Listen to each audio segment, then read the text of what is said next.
agency. Ahoy! It's me. Just came ashore. From what? A boat? A ship, Effie, a ship. Anything over 400 gross tons is a ship. Anybody knows that. Well, may I inquire what was your port of call? Calcutta. My, that was a quick trip. Well, Effie, I'll tell you, I got so homesick for you I couldn't stand it, so I assembled my gear and jumped ship. Why, Sam, how sweet. Fast there, gal. I'll be right down to dictate my report.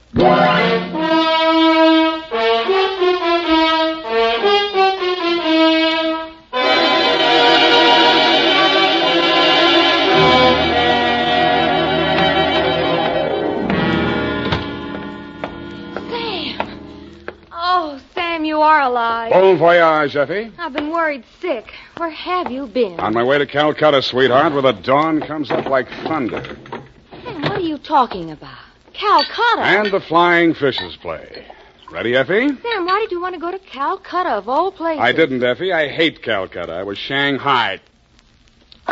To, Mr. Philip J. Fogg, purser, SS Lurene. How do you spell that, Sam? Lurene. Oh, that's pretty. Sam, how could you be shanghaied in this day and age? I mean, isn't it against the law? Stow it, Effie. You're pumping bilge water. Sam, I am not. From Samuel Spade, license number 137596, when you have the time, regarding the Calcutta trunk caper. Dear Mr. Fogg, the following report will explain the enclosed voucher, which is a claim against your company for the amount of $500 and no cents. It will also answer any questions you might be asked concerning the recent unpleasantness on board your ship. It all started yesterday morning in San Francisco when my secretary announced briefly and caustically that there was a lady outside who wanted to talk to me. I judged that she was worth talking to. She was. Your secretary let me in. Well, I'm glad she did. What can I do for you? I'm Marcia Hopkins. I see. Mrs. Marcia Hopkins. I see. However, my husband is dead. I see. It's about my sister that I've come to you, Mr. Spade. I'm dreadfully worried about her. Who's your sister? Miss Constance Pendleton. And she's become involved with a ne'er-do-well, a completely worthless scoundrel, and a real foreign bluebeard. All three? It's one man, Mr. Spade. A Bulgarian, Major Andrea Rodnik. They're going to be married this afternoon, and I'm positive that his only interest is in her money. I'm convinced that he's going to kill her soon after the ceremony. He's done it to other wives in Europe. I've warned Constance and pleaded with her, done everything I could to stop it. But she's completely infatuated with him and refuses to listen to me. Mm-hmm. What do you want me to do? Prevent the marriage if you can. Get the truth about Rodnik's background and face Constance with it. Oh, Mr. Spade, in some way you've got to make her realize the seriousness of the situation. He's a ruthless character. Well, do what I can, Mrs. Hopkins. Oh, thank you, Mr. Spade. Oh, I've felt so alone and helpless until now. Oh, really? But you will do everything you can, won't you? We've got to save her life.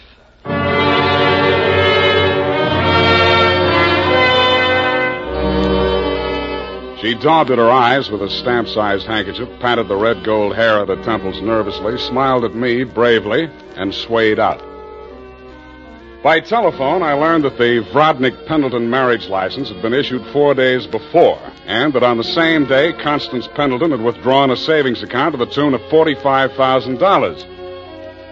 I'd always wanted to, so I did it. I called at the Bulgarian consulate. What can I do on you? What do you know about Major Andrea Vrodnik? Ha! Andrea Vrodnik! On him we have hate, great sadness, with shame for the ground that walked under him. Oh? Ha! Andrea Vrodnik! Why is he so popular? On the devil he is driven without horns. 6 women he has killed. 6 times he has insulted the police of Europe by refusing to confess. We have proof of the murders, but never can we prove the proof on him. Yeah, sometimes it goes that way. Ha! Never do we find the bodies of the 6 women. Only their money in the name of Andrea Vrodnik. My pardon. Well, think nothing of it. You're just upset on you. You're interested on him. Why? You go to Europe? No, Vrodnik comes here. Ha! Here on San Francisco. He marries again. So I'm told. Ha! Oh, by all the means, you must prevent it. Go to him, brave man. You do the world a service. Make violence on him. Even do you hang for it. Your name will live.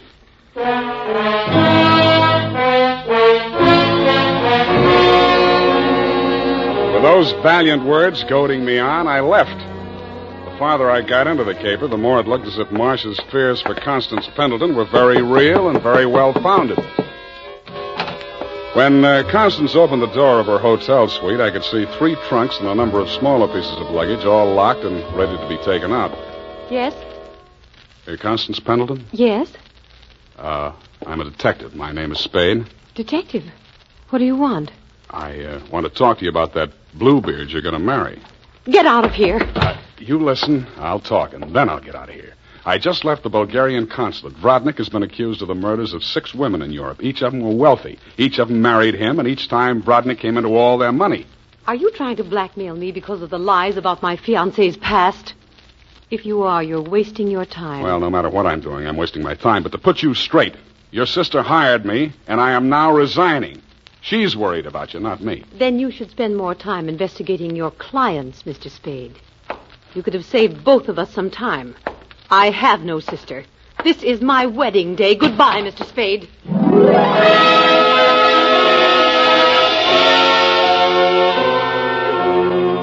As I left the room, I maintained the stern facial expression I reserved for moments of great shock.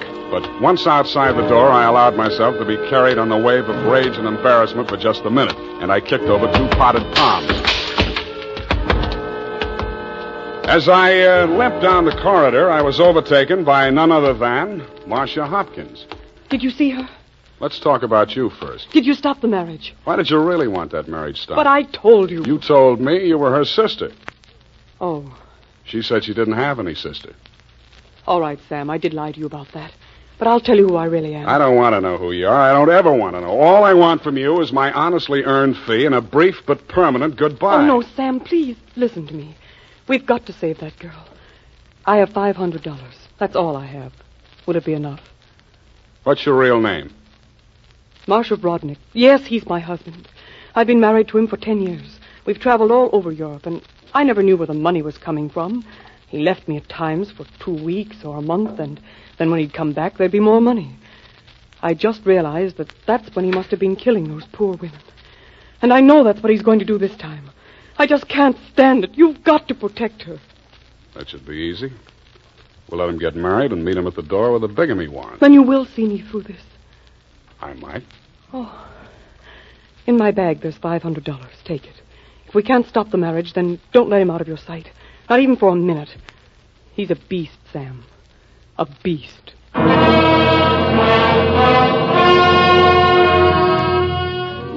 Marcia dropped me in front of the Beast's Hotel, and I climbed some fake marble steps to the 2nd floor and knocked at his door.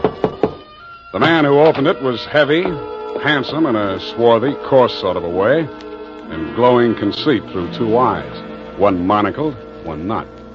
You are facing Major Andrei Vrodnik, 1st Bulgarian Horse. What want you? You were facing Saul Fox of the law firm of Fox, Smedley, Van Dusen, and Grip. You overwhelmed yourself. I came here to warn you. If you go through with the marriage to Constance Pendleton, you're going to find yourself tangled with civil law. Warn Andrei Vrodnik, who has personally led more saber charges than you have teeth in your skull. Yes. Who has personally split, slashed, and impaled on his own blade more men than you have fingers and toes. You warn me? What is this talk? You're going to have a bigamy charge slapped on you 5 minutes after you slip her the ring. The warrant signed by Mrs. Marcia Vrodnik. Bigamy? Ha! I laugh. This is not bigamy. Marcia's your wife, isn't she? That bigamy was committed when I married her. I had another wife then. You call yourself a lawyer, then you know that only the 2nd marriage is bigamy. The ones following that are nothing but interludes. Okay, Major, go ahead and have your interlude. I'm just warning you. Oh, speaks. We are being married on Redwood City from a justice of the peace 1 hour previous. Then we are sailing through the SS Lurin at midnight with our honeymoon. Already a droshky waits for the baggage and luggage. Go now before I'm losing my temper. If you're ever in Calcutta, look me up. Da!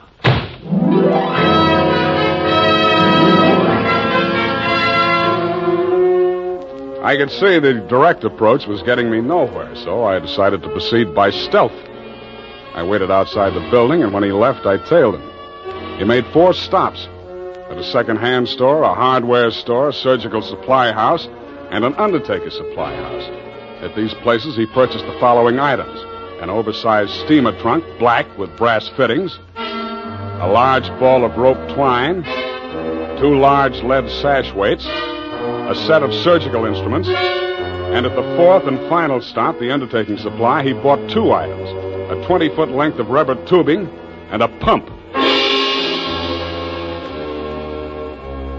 He returned to the second-hand store with his other purchases, put them inside the trunk, and ordered it sent up to Constance's hotel immediately, and thereupon it took himself to the same place. Marcia was waiting in the empty lobby when he went in. I crouched behind a pillar, turned up my hearing aid, and listened. Did you get the thing? Yeah. Now listen, my darling. We must work fast. As soon as the trunk arrives, before she has a chance to get to the telephone... Yes, Andre, but please, no cutting in the apartment. As you wish, my darling. Now, you know what you have to do. While I'm getting her into the trunk, you'll change her clothes, put on her traveling dress, the hat with the... What is it? What's the matter? Nothing. Come, we must make haste.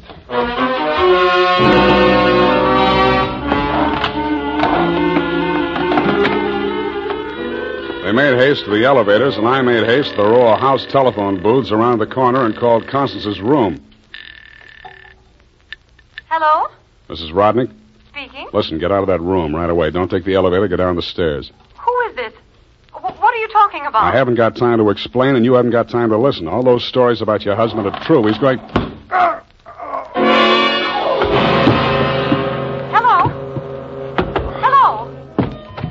Are you still on the line? My hand clawed out to the door handle, but I couldn't reach it. I felt as if the walls were closing in around me, and just before it got dark, I had the crazy notion that I was inside Brodnick's big black trunk with the brass fittings.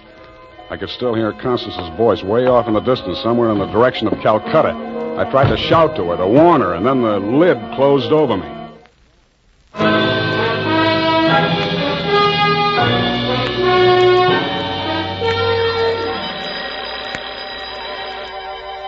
I shook my head trying to get the bells out of it. Then I remembered where I was and what had happened. I was still wedged into the bottom of a phone booth where I'd slumped when Brodnick sapped me. I got out of there somehow and grabbed a taxi for the Embarcadero. The time was 11:55. The SS Lorraine was scheduled to sail at midnight.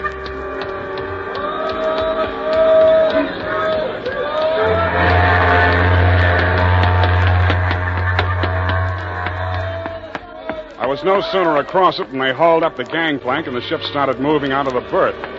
I didn't know where she was bound for, and I didn't much care. I checked the passenger list and found that Major and Mrs. Andreev Brodnick were in stateroom 12, A deck. 1 minute later, I was hammering on the door of stateroom 12. The woman in Brodnick's stateroom was Constance, and she was not in a trunk. I thought I told you to stop interfering in our affairs. Yeah, your husband told me to, but I didn't like the way he did it. Get out from here, get out! I see you got your trunk in here where it's handy. Doesn't it make the stateroom kind of crowded? Why don't you give up, Mr. Spade? 2 times already, you are twice a fool. Marcia has no money to pay you, neither have I, even if she had a case. And believe me, she has not. Oh, why do you even bother talking to him, Andre? Mr. Spade, will you go now, or will I have to call the steward and make a complaint against you? I went. I still thought Marcia Hopkins was somewhere on that ship. I still didn't like the look of that trunk. I found the purser's office and went in. You looked at me as if you thought I was a stowaway, Mr. Fogg, and you were right. I'll have to make arrangements for you to ride back with a pilot, Mr. Spade. You realize, of course, that you're subject to a fine. Look, I don't want to do anything illegal. You know, it was just an impulsive thing. Couldn't I book a passage? Oh, there's the matter of your passport. We could arrange your visa and so on in St. Pedro. We'll put in there in the morning. Well, that's good enough. How much is the fare? Oh, let me see. That's $483.87, exclusive of tax. Oh, hey, now, wait, I wasn't thinking of taking quite such an extensive voyage, you know. I just wanted to get a little sea air and... how much to Pedro? Well, I'm afraid you don't understand, Mr. Spade. This is not a coastwise steamer.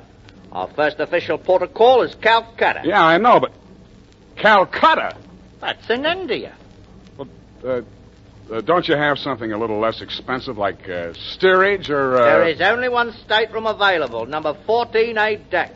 Take it or leave it. Okay, Calcutta.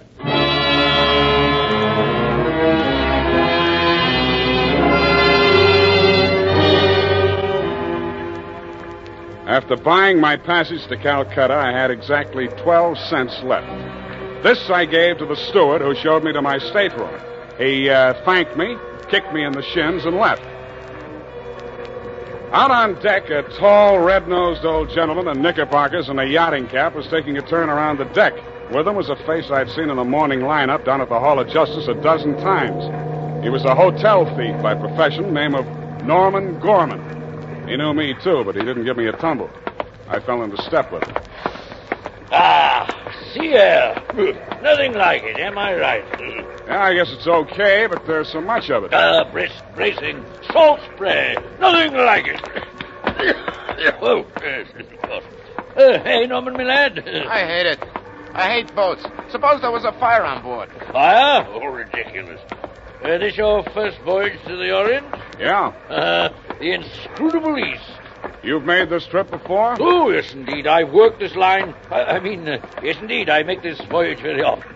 Business interest out in India. Tea, you know. Runs in my family. Sturgis's Golden Orient in the little yellow package. Ever tried it? No, I never indulged. Huh?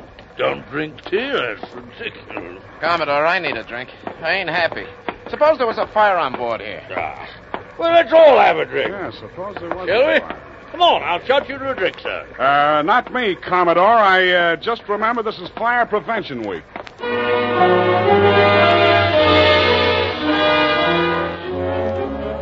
The nearest fire alarm to Brodnick's stateroom was on the companionway leading to the A-deck corridor. It was a glass-enclosed box with a small hammer hanging on a chain.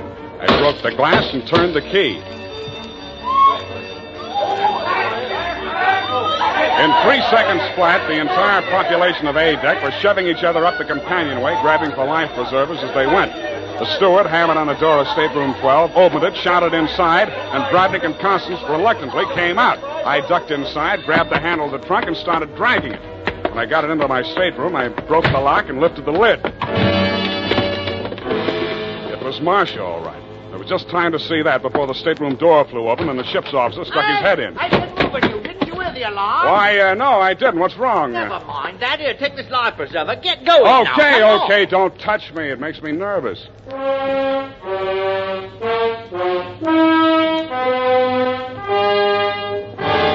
20 minutes later, the captain announced to the mob up on the deck that it was a false alarm, and the passengers drifted back to their cabins.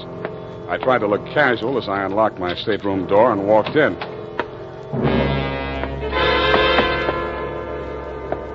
Then I stopped trying. The trunk was still there, but the lid was standing open, and it was empty. I went down to B deck and found the cabin occupied by Norm and the Commodore. That door was locked, so I kicked it in.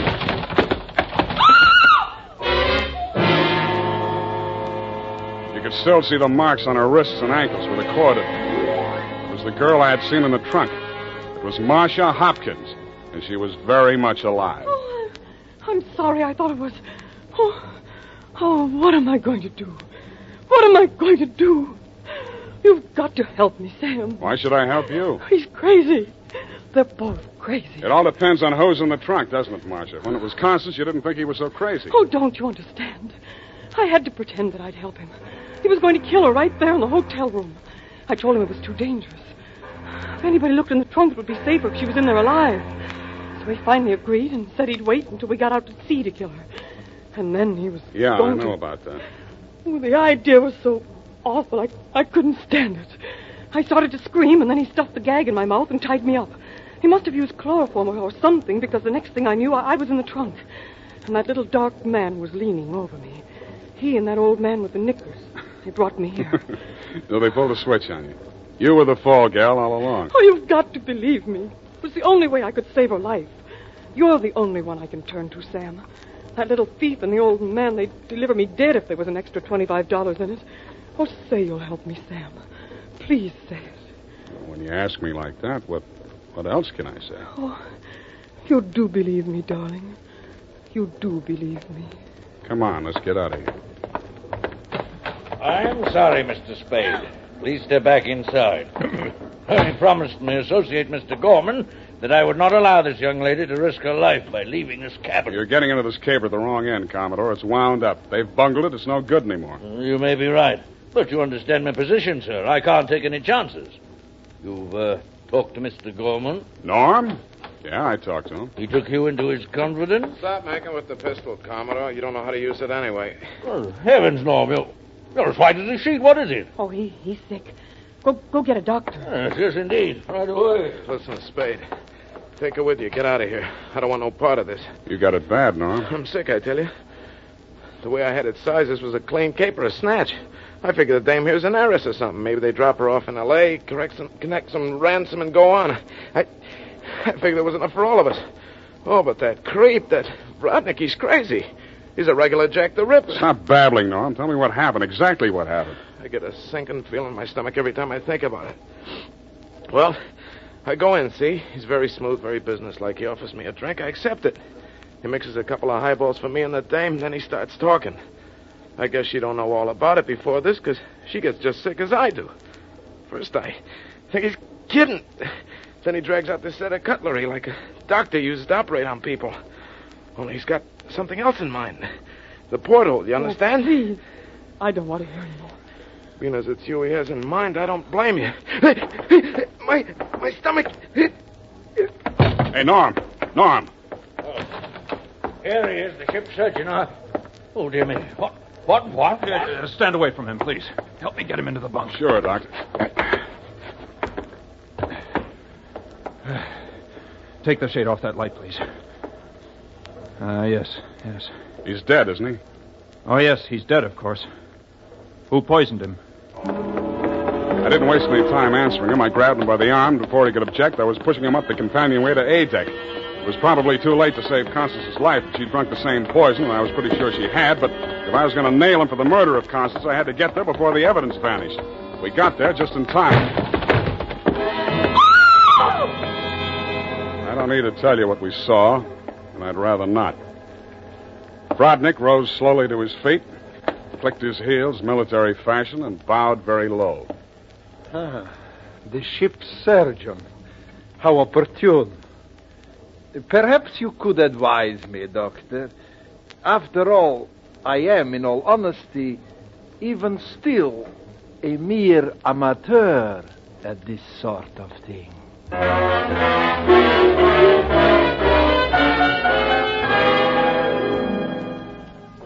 After Rodnick had been taken into custody, we took another turn around the deck. It was daylight, and the ship was lying to off San Pedro. This time, the fresh air really felt good, and so did Marcia. It's all over, Sam. Yes, sweetheart, it's all over. But not between us. Say it, Sam. Say it's not all over between us. How can it be? I knew it. I knew you felt the same way. All my life before, it's been like a terrible nightmare. It never really happened. But it did happen, sweetheart. Oh, but you can forget it, darling, can't you? Please forget it. I'd like to, Marcia. I really would. Hold me close, Sam. Never let me go. You're beautiful. Is that all, Sam? Nothing else? Yeah, lots else. That's why I think we better say goodbye right now. Because when I feel like this, I get foolish. And if I get foolish with you, I'm likely to wake up in a trunk someplace.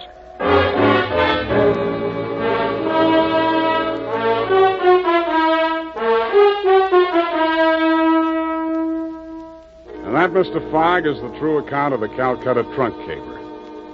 As my voyage was interrupted through no fault of my own, I trust you will advise your company to refund my passage minus the one-way trip to San Pedro. Period, and a report.